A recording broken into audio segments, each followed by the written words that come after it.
Ouais, OK, c'est bon.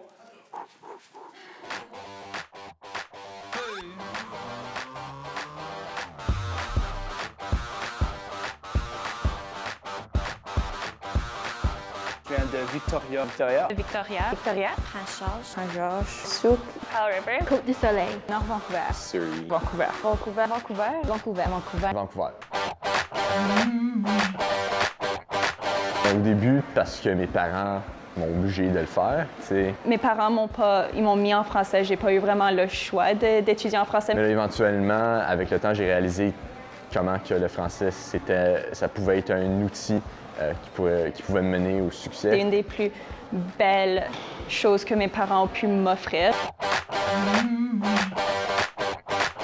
Quelqu'un qui a un certain amour pour la langue française, à n'importe quel niveau que cela soit. Quelqu'un surtout qui est bilingue, qui est ouvert d'esprit. Quelqu'un qui, on peut dire malheureusement, dans une situation minoritaire, mais qui continue de vivre son français. Mais surtout qui est engagé dans sa langue. Oh man, il y a beaucoup de différences entre étudier en français et en anglais. Je dirais que les différences principales, c'est la grosseur des écoles, la quantité de services qui sont disponibles et la diversité des programmes. C'est qu'on peut voyager en même temps. Tu peux le faire de n'importe où, dans ta chambre, sur le dessus d'une montagne. Genre, je pourrais prendre le cours dans mes pyjamas si je voulais. On peut prendre le cours n'importe où, n'importe quand. Même si tu peux pas te présenter à un cours, tu peux toujours assister à des cours. Donc, disons, si tu vis dans une ville qui est plus loin, tu n'as pas besoin de te déplacer pour apprendre. Ça nous permet aussi d'avoir un emploi, par exemple, à temps plein, tout en étudiant. Mais un inconvénient sera qu'il n'y a pas de prof face à face, alors il n'y a pas de connexion personnelle avec le prof. Il n'y a pas un face-à-face. Une cohorte, on va avoir une classe avec qui communiquer tout le temps. Il n'y a pas de contact humain et réel, tu sais, tout se fait à travers un écran. Si tu as une question, disons, tu dois comme attendre, envoyer des courriels et c'est moins interactif. Si je pouvais changer une chose, wow.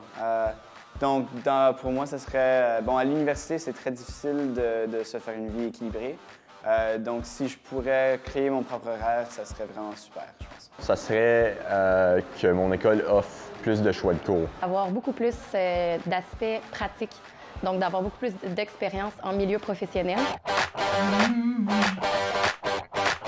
Alors, le français, c'est quelque chose que je peux non seulement mettre sur mon CV. Ça va vraiment me démarquer des autres candidats quand il va venir le temps d'appliquer sur un emploi sur le milieu du travail. C'est un atout que je peux utiliser pour créer des possibilités dans ma vie professionnelle.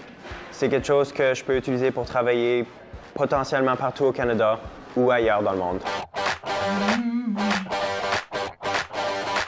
Oui, je suis prêt. Oh my God, c'est spontané, là. Attends, laisse-moi penser.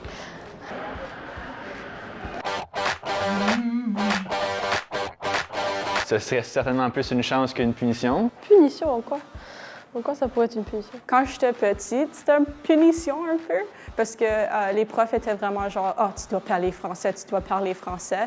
Je dirais plutôt chance si je regarde à long terme pour les études qui sont à venir et pour mon avenir en général. Faire mes études en français, c'est vraiment une chance, parce que je suis d'origine française, donc pouvoir poursuivre mon éducation en français, c'est super. Ma famille parle anglais pour la majorité, alors pour moi, c'est une opportunité d'apprendre une autre langue et une autre culture.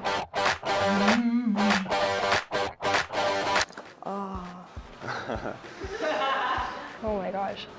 Paroxysme. Mon mot préféré en français, c'est chouette. Mon mot préféré, ça serait... Blablater. Je trouve que c'est vraiment bizarre et drôle. C'est comme formidable. Bilinguisme. Je sais pas, c'est un mot que je dis souvent quand je suis contente et je parle avec mes amis, puis ouais. C'est cool.